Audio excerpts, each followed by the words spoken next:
പിതാവിന്റെയും പുത്രന്റെയും പരിശുദ്ധാത്മാവിന്റെയും നാമത്തിൽ ആമേൻ. ഈശോയിൽ സ്നേഹം നിറഞ്ഞവരെ, ഏലിയ സ്ലീവ മൂശക്കാലങ്ങളിലെ ഒന്നാമത്തെ ആഴ്ചയിലെ തിങ്കളാഴ്ച ദിവസമാണെന്ന് വിശുദ്ധ ലൂക്കാ അറിയിച്ച സുവിശേഷം 23-ാം അധ്യായം 33 മുതൽ 43 വരെ വാക്യങ്ങൾ.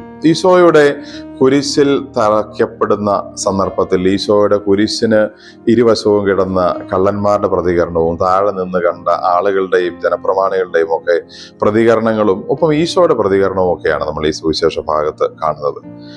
കുരിശിൽ കിടന്ന ഈശോയെ ദുർബലനായും ശക്തനായും കണ്ട രണ്ട് വിധത്തിലുള്ള ചിന്താഗതികളാണ് നമ്മളിവിടെ കാണുന്നത്. ജനപ്രമാണികൾ, ജനക്കൂട്ടം, ഇടതുവശത്ത് കിടന്ന കള്ളനൊക്കെ ഈശോയെ ഒരു ദുർബലനായ മനുഷ്യനായിട്ട് മാത്രമാണ് അവിടെ കണ്ടത്. അവർ പറയുന്നു, നീ ശക്തനാണെങ്കിൽ സ്വയം രക്ഷിക്കുക, ഞങ്ങളെയും രക്ഷിക്കുക. ഈശോയെ അവർ ദുഷിച്ചു പറയുന്നു. അതാണ് ആ ഒരു കൂട്ടം ആളുകളിൽ നമ്മൾ കാണുന്നത്. എന്നാൽ മറുവശത്ത് നല്ല കള്ളനും മാതാവും കുരിശിൻ ചുവട്ടിൽ നിന്ന് യോഹന്നാനും മറ്റ് ഭക്തസ്ത്രീകളും ഒക്കെ ഈശോയുടെ ദൈവികമായ ഒരു ശക്തിയുടെ പ്രകടനമായിട്ട് ഈശോയുടെ കുരിശിലെ ആ കിടപ്പിനെ കാണുകയാണ്.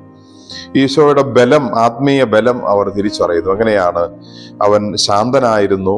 അത് ശക്തി, ആത്മീയമായ ഒരു ശക്തി, ദൈവികമായ ഒരു സപ്പോർട്ട് ഉള്ളത് കൊണ്ട് മാത്രം സാധിക്കുന്നതാണെന്ന് അവര് മനസ്സിലാക്കുന്നു. അതുകൊണ്ടാണ് ആ വലിയ വേദനയിലും ഈശോയ്ക്ക് പ്രാർത്ഥിക്കാനായിട്ട് സാധിച്ചത്. കർത്താവേ, പിതാവേ, ഇവര് ചെയ്യുന്നത് എന്തെന്ന് ഇവരറിയുന്നില്ല, ഇവരോട് ക്ഷമിക്കണമേ.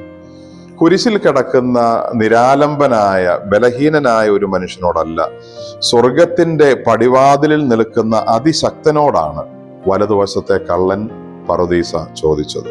കുരിശിൽ കിടക്കുമ്പോൾ ഈശോ സത്യത്തിൽ ബലമുള്ളവനായിരുന്നു. ഈശോ പീലാത്തോസിന്റെ മുമ്പിൽ നിന്നപ്പോൾ ഒന്നും ശബ്ദിച്ചില്ല, മിണ്ടിയില്ല, സംസാരിച്ചില്ല എന്ന് പറഞ്ഞാൽ അതിൻ്റെ അർത്ഥം ഈശോ മനുഷ്യരോട് അപ്പോൾ സംസാരിക്കുകയായിരുന്നില്ല, മറിച്ച് പിതാവിനോട് സംസാരിച്ചുകൊണ്ടിരിക്കുകയായിരുന്നു എന്നാണ് അർത്ഥം. നമ്മൾ ലോകത്തിൽ കാണുന്നത് പലപ്പോഴും സത്യമാവണമെന്നില്ല, അല്ലെങ്കിൽ ലോകത്തിന്റെ കണ്ണുകൾ കൊണ്ട് നോക്കുമ്പോൾ നമുക്കെല്ലാം മനസ്സിലാവണമെന്നില്ല. ഈശോ കുരിശിൽ കിടന്നപ്പോൾ ബലഹീനനാവുകയല്ലായിരുന്നു, മറിച്ച് ദൈവപിതാവിന്റെ കൈ പിടിച്ചു കൂടുതൽ ശക്തനായി മാറി പറുദീസയുടെ വാതുക്കലേക്ക് എത്തുകയായിരുന്നു. അത് കണ്ട് മനസ്സിലാക്കിയ നല്ല കള്ളനാണ് ഈശോയോട് പറുദീസ ചോദിച്ച് വാങ്ങുന്നത്. ഈശോ അവനത് വാഗ്ദാനം ചെയ്യുകയും ചെയ്തു. സ്നേഹമുള്ളവരെ, നമ്മളും വേദനയുടെ, സഹനങ്ങളുടെ, കുരിശിന്റെ അനുഭവങ്ങളിലൂടെ കടന്നു പോകുമ്പോൾ ബലഹീനനാകുന്നു എന്നല്ല ചിന്തിക്കേണ്ടത്, മറിച്ച് ഈശോയുടെ കുരിശിനെ പോലെ സഹനത്തിലൂടെ ദൈവപിതാവിന്റെ ഇഷ്ടം നിറവേറ്റി നമ്മൾ കൂടുതൽ ശക്തരാകുന്നു എന്നാണ് നമുക്ക് ചിന്തിക്കാൻ സാധിക്കേണ്ടത്. ഈശോ സ്വയം ശക്തനാവുകയും മറ്റുള്ളവരെ ശക്തിപ്പെടുത്താൻ തക്ക രീതിയിൽ, അവർക്ക് പറുദീസ കൊടുക്കാൻ തക്ക രീതിയിൽ ബലമുള്ളവനായി മാറുകയും ചെയ്യുകയായിരുന്നു. നമ്മളും സഹിക്കുമ്പോൾ, നമ്മളും അകാരണമായി ക്രൂശിക്കപ്പെടുമ്പോൾ നമ്മൾ ദുർബലരാവുകയല്ല, നമ്മൾ നമ്മളെ സ്വയം രക്ഷിക്കുകയും മറ്റുള്ളവർക്കുള്ള രക്ഷ നമ്മുടെ സഹനത്തിലൂടെ നേടിയെടുക്കുകയും ചെയ്യുകയാണ് എന്ന് നമുക്ക് ചിന്തിക്കാം.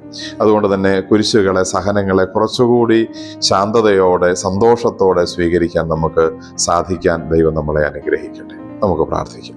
കർത്താവായ ഈശോയെ, ഞങ്ങളങ്ങേ ആരാധിക്കുന്നു, സ്തുതിക്കുന്നു, നന്ദി പറയുന്നു. ഞങ്ങളുടെ കുരിശനുഭവങ്ങളിലൂടെ അങ്ങ് ഞങ്ങളെ കടത്തിവിടുമ്പോൾ അത് ഞങ്ങളെ ശിക്ഷിക്കുന്നതല്ല, മറിച്ച് ബലപ്പെടുത്തുകയും അങ്ങയോട് കൂടുതൽ ചേർക്കുകയും ഞങ്ങളുടെ സഹോദരങ്ങളെ കൂടി രക്ഷിക്കാനുള്ള ശക്തി ഞങ്ങൾ നേടിയെടുക്കുന്ന സമയമാണെന്ന് മനസ്സിലാക്കുകയും ചെയ്യുന്നതിനുള്ള ദൈവികമായ കൃപാവരവും ബോധ്യവും ഞങ്ങൾക്ക് നൽകണമേ. നമ്മുടെ കർത്താവ് ഈശോ മിശിഹായുടെ കൃപയും പിതാവായ ദൈവത്തിന്റെ സ്നേഹവും പരിശുദ്ധാത്മാവിന്റെ സഹവാസവും നാം എല്ലാവരോടും കൂടെ ഉണ്ടായിരിക്കട്ടെ, ഇപ്പോഴും എപ്പോഴും എന്നേക്കും. ആമേൻ. ഈശോ മിശിഹായ്ക്ക് സ്തുതിയായിരിക്കട്ടെ.